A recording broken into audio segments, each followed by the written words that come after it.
Hey guys, welcome to the Dice Matrix. My name's ET, and today we're going to be talking about a little game called CVlizations. I picked this up as a goodie bag from going to the Dice Tower Con, and I thought, oh, they just gave me some whatever game just to kind of pacify that nobody was buying or whatever. Well, maybe nobody was buying it, but it's a pretty good little game. Let me show you how it plays.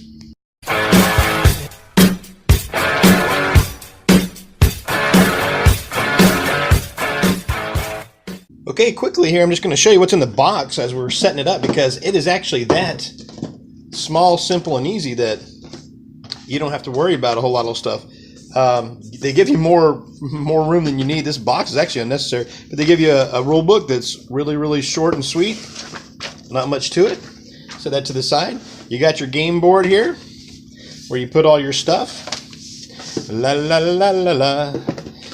You got your three types of material. These little cheese wedge looking things, which are really cool. That's your food. They have these just wooden blocks, which is your wood. And then they have these gray hexagonal, octagonal, I'm not sure, columns that are your stone. So those are your three supplies. These are the little things that keep track of your little happiness. This is like an age marker and basically a first player token. And then these are your two different sets of cards for ages, which you'll match it on the board here. There's the gray. You're going to match up and shuffle those up and put those there. And then you're going to put the later age. That works for age 1 and 2. This works for age 2 and 3. They're pretty decent quality, just fair. You know, fair to good. I'd have to give it good. There's a little thing to help keep track of your stage, what you're doing. Let me see if I can get a nice little zoom on that. So just walk you through the order. I may just bring that up again. And then you got each player that can play, and I believe this plays 5 players, so you got the 5 colors. These cards are all the same, and I'll show you on the last one, but these are the 4 color cards that you can be. It doesn't matter which one you are. You don't have any special extra powers to begin with. And then you have all the cards and their abilities of what they do next here. Let me go ahead and just kind of set up the game a little nicer, and then I'll just walk you through it. Okay, so I've got the age 1 and 2 cards shuffled. I've got the age 3 card shuffle, which these are called idea cards, which gives you concepts of building like a civilization. Now right here it really shows you nicely. It has the cheese wedge, the stone symbol, and the wood symbol above each one of these areas, and you can just gloop them up there. If you're like me, you have these little cups. Let me tell you something, people. This is the best dollar I ever spent to buy a 3-pack of these cups. So I bought several of them, and they had them in red as well. And then you have these little happiness tokens, which are your basically victory points for the end of the game. So your cards will score them for you, but you might need to get extra ones based upon what the cards do. So I got kind of a sample 3-player game going on. So what you're going to do is you're basically going to take these idea cards, and then you're going to flip these suckers up here like this.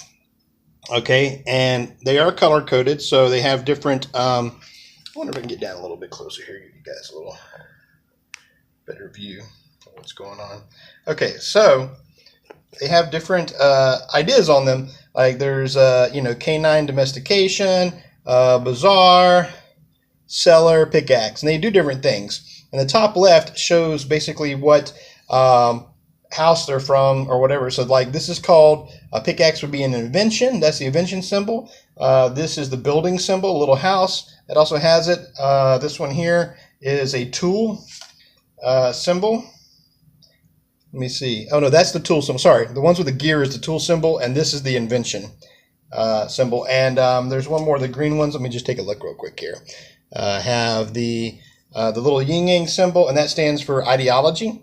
So that's going to have, like this one says, humanism or whatnot on it here. Sorry, my focus is getting out a little crazy today. Maybe I better pull back just a hair. Okay. So this game has simultaneous action selection. So what happens is, starting with the first player, whoever has the first player token, we'll say that, the gold or orange people here have it. There's a bunch of cards that have all these different abilities on it. So each card, everybody has the same ones. The number 1 card, thieving, 2, logging, 3, hunting, 4, quarrying, 5, cunning, 6, slacking, and 7, trading. And they all do different abilities. So like if you play thieving, it's going to have basically stuff where you steal stuff from other people.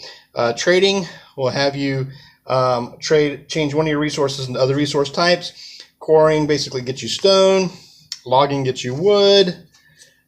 Cunning just lets you gain something because you're smart, like something of your choice. Hunting allows you to get food, of course. Doubling is a card that you can play to try to double the effects of your other card. And there's slacking, which just purely just gets you happiness tokens, which wouldn't give you happiness tokens anyway besides slacking. Who doesn't like to slack? So what happens is, starting with the first player, they're going to play one card face down and one card face up. You know, so that way everybody can have some information. So that way it's secret.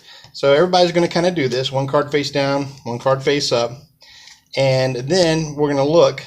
And sorry guys, I'm trying to get you. I'm having a bad glare day today. But anyway, let me move this over here so it's not nearly as bad. And one card face up, and then starting with the first player, which would be the orange or gold people over here. Well, they all reveal. Okay, so everybody reveals after everybody's played their cards in order, one at a time. And then you look to see how things resolve. You start with the lowest number on the thing, and it's thieving. So does anybody have any thieving? Yes, this one does. Now you look to see how many other people have thieving. So nobody has thieving, so then you just look at the results down here. So if one person just has thieving, which was you, the only one who selected it, then you're going to steal one resource from one player. If two people had revealed this card, then you get to steal two resources, but they each are from a different victim. And if you're playing like in a two-player game, then you would just steal the second one from a supply. So there's rules, and you play like with a ghost player randomly flipping up cards. Okay, so that's how that would be resolved. So this person says, "Oh, I'm going to steal, one resource from someone else, and one from another player." Let's see, what else do we have here? Number 2 would trigger then logging. This is the only logging, so this person's going to gain 2 wood because they're the only person to play that, and they don't match anybody else. Oh no, I'm sorry, I lied. I'm such a liar today. So there was 2 people to play logging, so each one will gain 3 wood apiece. So this player and this player will both gain 3 wood. So then you look for 4, which is quarrying. This is the only person to play quarrying, so they will gain 2 stone. And this last person, you eventually go through the numbers, and when you get to 7, of course, this person is the only one they have trading, this will actually turn out pretty good for this player because basically they can take one of the resources and change it into one of 3 other types. So they can basically chunk a food wedge and grab 3 stone or 3 wood, or vice versa. It has to all be one for the other. But this person also played the doubling card. So what happens is if 1 or 2 people have played this action, then you do the second action twice. So this person's going to be able to do this action twice, one and then again after the other. So that's a really great way to do it. But if all 3 people happen to be playing doubling on their turn, then nothing happens. And that's a lot of ways that it happens. So anyway, you'll repeat this process, and then, you'll go to the development phase, which you're going to buy stuff. So now you take your resources and buy your stuff. So you're like, oh, I might want a pickaxe. So you're like, what am I going to do? When you do quarrying, you gain 1 extra stone.